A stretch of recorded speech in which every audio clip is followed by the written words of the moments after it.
Flowers are not just pretty, they are also one of the most popular subjects for art licensing and design. So if you're an illustrator or an artist or a designer, there will probably come a point in your career where somebody is going to ask you to draw flowers. So I created this class to show you how I approach floral design. Hi, I'm Sandra Bowers and I'm an illustrator and surface pattern designer. I create illustrations and patterns for clients around the world to use in home decor, greeting cards, fabrics, educational publishing, and I also sell my original paintings. In this class, I will show you my approach to drawing flowers in a very simple way. We're not going to create realistic flowers. We're going to stylize them and simplify them. So even if you don't know how to draw, you're going to be able to create your own style of flowers. First, we will go through a phase of ugly sketching where you're not supposed to create anything pretty. You just have to understand the shapes and draw whatever you see.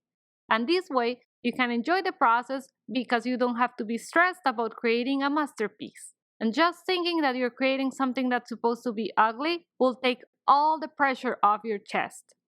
Then we're going to use those ugly sketches, or maybe they're actually pretty and you didn't even think they would be. And we're going to go over them in a very simple manner to create beautiful illustrations. I will show you how to create inked flowers and how to create digital watercolor flowers. If you've never used Procreate before, don't worry, I will show you step by step what I do and why I do it. You'll be able to download a ton of free reference images taken by me that you can use to study the flowers and make your own illustrations. I will also provide you with my sketches and 2 of the brushes in my super simple watercolor brush set for Procreate and 1 extra brush that it's not included there and it's super cool. And after you've learned all these basics, we're going to create a watercolor and ink bouquet. So by the end of the class, you will have the skills to make your own arrangements and your own flowers.